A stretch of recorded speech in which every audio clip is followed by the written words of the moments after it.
VIP helicopter घोटाले मामले में सीबीआई ने पूर्व एयर चीफ मार्शल एसपी त्यागी से 10 घंटे से ज्यादा पूछताछ की।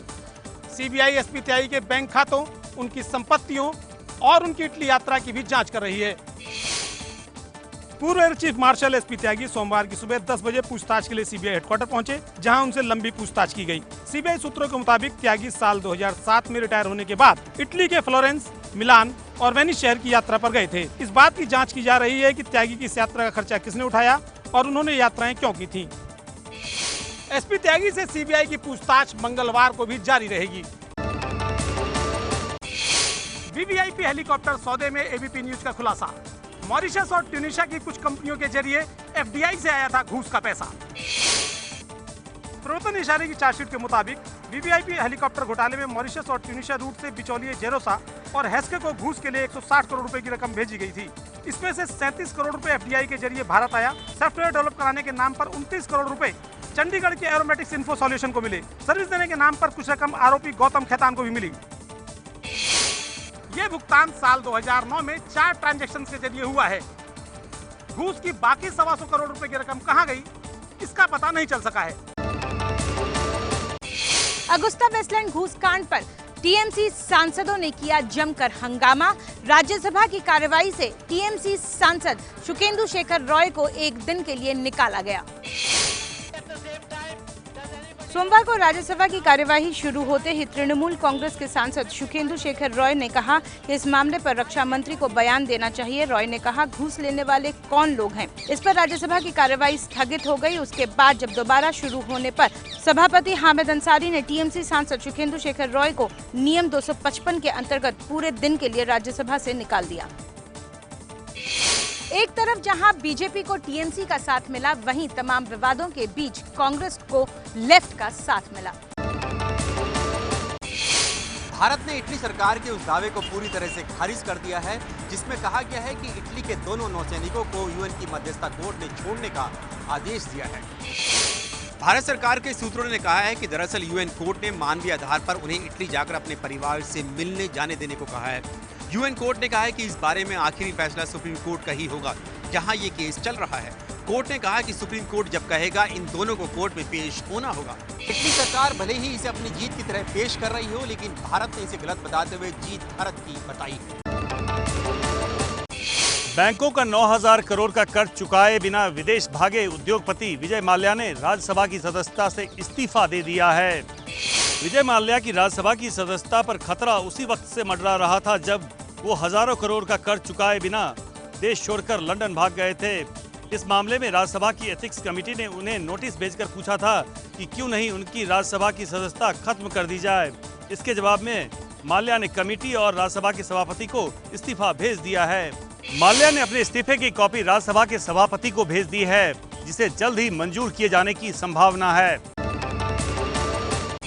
उत्तराखंड के जंगलों में लगी आग पर हाईकोर्ट ने लिया संज्ञान, केंद्र सरकार से मांगी जानकारी। उधर पर्यावरण मंत्री प्रकाश जावड़ेकर का कहना है कि 1200 में से सिर्फ 60 जगह में ही लगी है आग। प्रधानमंत्री कार्यालय, गृह मंत्री, रक्षा मंत्री और एयरफोर्स और सबका सहयोग वहां मिल रहा है। आग को काबू पाने के लिए 6000 लोग अभी तक लगाए गए हैं। उत्तराखंड के जंगलों में फैली आग पर काबू करने के लिए सेना के अलावा एनडीआरएफ, एसडीआरएफ, उत्तराखंड पुलिस और वन विभाग की टीम लगी हुई है। नैनीताल के रामनगर के जंगलों से लेकर देहरादून के शिवालिक रेंज तक जगह जगह आग लगी है। केंद्र सरकार के मुताबिक करीब 1900 हेक्टेयर में ये आग फैली है। जंगल में आग लगाने के आरोप में उत्तराखंड में 4 लोगों की गिरफ्तारियां भी हुई है। उत्तराखंड की आग पर राजनीति भी गर्म है। कांग्रेस का कहना है कि ये मोदी सरकार की नाकामी का नतीजा है, तो बीजेपी का कहना है कि ये आग तो जनवरी से ही सुलग रही थी, तब रावत सरकार थी जो क्या कर रही थी। उत्तराखंड के जंगलों की आग बुझाने में जुटे हैं सेना के 3 Mi-17 हेलीकॉप्टर। 4000 लीटर पानी की क्षमता वाली बाल्टी को झील से भरकर जंगल की आग पर करते हैं बौछार। ये नजारा है नैनीताल के भवाली बेस का। सेना के पायलट नक्शे में समझ रहे हैं कि पानी कहां गिराना है।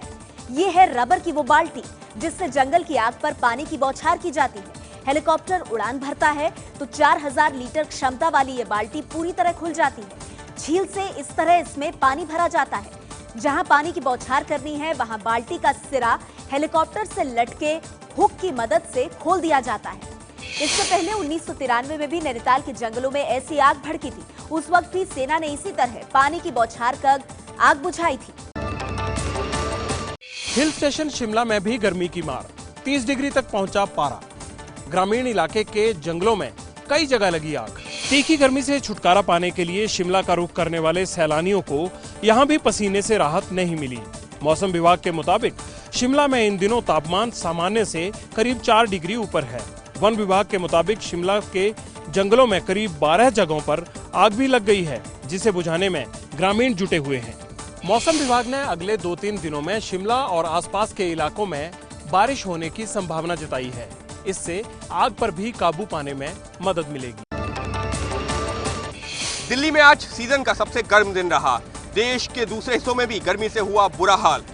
दिल्ली में आज अधिकतम तापमान करीबन 44 डिग्री रिकॉर्ड किया गया। अभी तक ये इस साल का सबसे ऊंचा तापमान है। दिल्ली ही नहीं, देश के दूसरे हिस्सों में भी जबरदस्त गर्मी है। राजस्थान के बीकानेर में तापमान 45.8 डिग्री तक पहुंच गया है। लू की वजह से लोग घरों के अंदर रहने को मजबूर हैं। मौसम विभाग के मुताबिक अगले 48 घंटों में ओडिशा, पश्चिमी राजस्थान, मध्य प्रदेश, पंजाब, पश्चिम बंगाल और केरल में लू जैसे हालात रहेंगे। अब तक इस सीजन में देश में गर्मी से 300 से ज्यादा मौतें हो चुकी हैं। इनमें सबसे ज्यादा मौतें ओडिशा और तेलंगाना में हुई हैं। दिल्ली में आज डीजल टैक्सी बैन होने के विरोध में जगह जगह विरोध प्रदर्शन, कई जगह लगा जाम। विरोध प्रदर्शन और जाम की ये तस्वीरें दिल्ली और एनसीआर की हैं, जहां टैक्सी ड्राइवरों ने डीजल टैक्सी पर बैन लगाने वाले फैसले का विरोध किया। हालात ये रहे कि दफ्तर और दूसरी जगह जाने वाले यात्रियों को परेशानी का सामना करना पड़ा। कई घंटों की मशक्कत के बाद पुलिस ने जाम हटवाया। डीजल टैक्सी ड्राइवरों की मांग है कि सुप्रीम कोर्ट अपना फैसला वापस ले। दिल्ली में कुल 80,000 टैक्सी हैं, जिनमें से डीजल वाली करीब 27,000 टैक्सियों पर बैन लगा है। सुप्रीम कोर्ट ने दिल्ली में वायु प्रदूषण को देखते हुए 30 अप्रैल से सभी डीजल वाली टैक्सियों को बैन कर दिया था।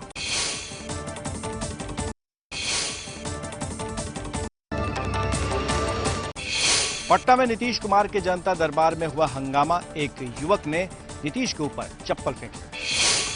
आज सुबह जैसे ही पटना में एक अणे मार्ग पर मौजूद मुख्यमंत्री आवास पर जनता दरबार शुरू हुआ, एक युवक ने सीएम नीतीश कुमार पर चप्पल फेंक दी। युवक को फौरन वहां मौजूद सुरक्षा कर्मियों ने पकड़ लिया। बताया जा रहा है कि युवक नीतीश सरकार के उस फैसले से नाराज था जिसमें आग लगने की घटनाओं को देखते हुए सुबह 9 बजे से शाम 6 बजे तक चूल्हा नहीं जलाने की हिदायत दी गई है। तो अचानक धमकियां की क्या हुआ भाई?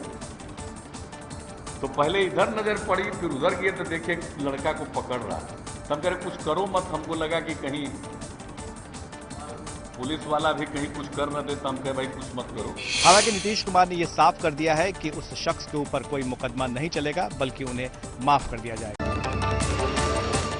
छत्तीसगढ़ में बीजेपी सरकार के मंत्री अजय चंद्राकर ने अफसर को दी जान से मारने की धमकी। छत्तीसगढ़ के स्वास्थ्य और पंचायत मंत्री अजय चंद्राकर कल स्वराज अभियान की समीक्षा के लिए कोरिया जिले के जनकपुर पहुंचे थे। इसी दौरान जब मंत्री जी ने वन विभाग के रेंजर से एसडीओ की जानकारी मांगी तो पता चला कि वो नहीं पहुंचे हैं। इसी बात पर अजय चंद्राकर भड़क उठे। एसडीओ भी नहीं आ रहा है। अच्छा आ रहा है तो माला रखना, मैं पहनाऊंगा उसको। भूखे रखना, तुम भूखे रख कर नहीं रखोगे तुमको मार डालूंगा, बता रहा हूँ। अफसर के साथ मंत्री जी की इस बदसलूकी की सोशल मीडिया पर जबरदस्त आलोचना हो रही है। अजय चंद्राकर सीएम रमन सिंह के बेहद करीबी माने जाते हैं। यूपी में विधानसभा चुनाव को लेकर बीएसपी सुप्रीमो मायावती ने कहा है कि यूपी में बनेगी बीएसपी की सरकार।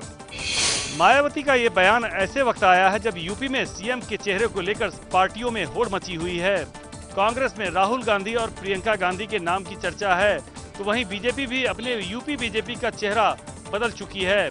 अब मायावती ने कहा है कि सीएम का चेहरा कोई भी हो, सरकार बीएसपी की ही बनेगी। कांग्रेस हो, बीजेपी हो, सपा हो, किसी को भी चेहरा बना ले, हमारे पर कोई फर्क नहीं पड़ने वाला है। उत्तर प्रदेश की जनता यही कह रही है कि लॉ एंड ऑर्डर को यदि सही रखना है तो बीएसपी की ओर से मायावती को ला।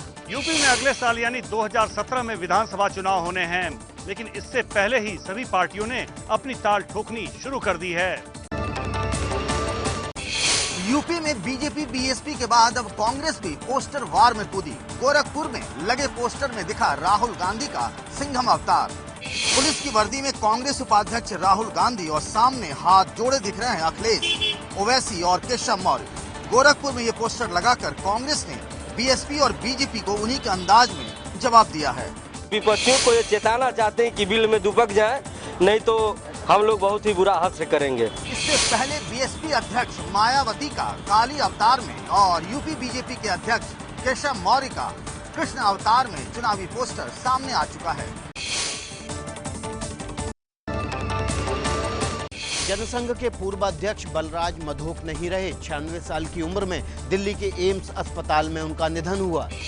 बलराज मधोक ने आज सुबह करीब 8 बजे दिल्ली के एम्स में आखिरी सांस ली। कभी दक्षिणपंथी राजनीति के धुरंधर रहे बलराज मधोक को लालकृष्ण आडवाणी ने अनुशासन तोड़ने और पार्टी के हितों के विपरीत काम करने के आरोप में 1973 में जनसंघ से बाहर कर दिया था। इस घटना से बलराज मधोक इतने आहत हुए थे कि फिर राजनीति में कभी नहीं लौटे। ऐसा कहा जाता है कि मधोक ने ही आडवाणी को जनसंघ की राजनीति में स्थापित करवाया था। बलराज मधोक ने जनसंघ का संविधान लिखा था। उनकी विचारधारा हिंदू राष्ट्र की थी। बलराज मधोक दक्षिण दिल्ली से सांसद भी रहे। एबीपी न्यूज की खबर का असर। चीनी के बढ़ते दामों पर नियंत्रण के लिए अतिरिक्त स्टॉक के निर्यात पर रोक लगा सकती है केंद्र सरकार। लगातार महंगी होती चीनी की एबीपी न्यूज पर खबर दिखाए जाने के बाद सरकार भी हरकत में आ गई है। चीनी के दाम को बढ़ने से रोकने के लिए सरकार अतिरिक्त स्टॉक के निर्यात पर रोक लगा सकती है। अब तक स्टॉक से ज्यादा चीनी को निर्यात करने की आजादी निर्यातकों के पास थी। चीनी की बढ़ती कीमतों को नियंत्रित करने के लिए केंद्र सरकार ने राज्यों को चीनी के स्टॉक की सीमा तय करने का अधिकार भी दे दिया है। तय सीमा से ज्यादा चीनी रखने पर भी सरकार कार्रवाई करेगी। देश में इन दिनों चीनी 5 से 6 रुपए प्रति किलो तक महंगी हो गई है। स्टेट बैंक ऑफ इंडिया से होम लोन लेने वालों के लिए अच्छी खबर। एसबीआई ने होम लोन में ब्याज दरें घटा दी हैं। अगर आपने देश के सबसे बड़े बैंक एसबीआई से होम लोन लिया है तो अब आपको 9.5% की जगह 9.4% ही ब्याज देना होगा। इससे आपको दिन पर दिन बढ़ती महंगाई में थोड़ी राहत मिल सकती है। होम लोन पर ब्याज की नई दरें 1 मई 2016 से लागू होंगी।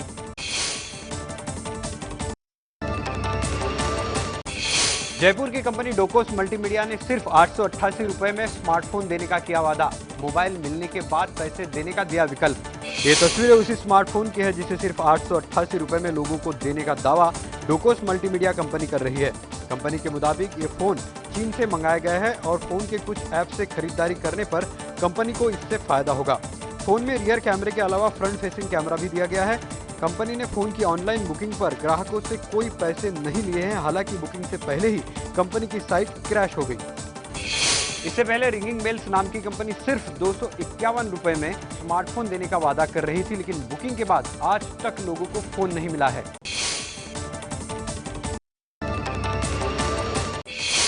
दशकों बाद शुरू हुई अमेरिका और क्यूबा के बीच क्रूज सेवा। हाल ही में दोनों देशों के बीच 50 साल के बाद कूटनीतिक रिश्ते बहाल हुए हैं। यह है 704 यात्रियों को अमेरिका से क्यूबा ले जाने वाला एडोनिया क्रूज जहाज। अमेरिका के मायामी से रविवार को चला यह जहाज क्यूबा की राजधानी हवाई जाएगा। इस क्रूज जहाज में सफर करने की कीमत है $1800 प्रति व्यक्ति, यानी कि करीब 1 लाख रुपए। यात्री गीत संगीत का लुत्फ उठाने के अलावा स्पेनिश भाषा भी सीख सकते हैं।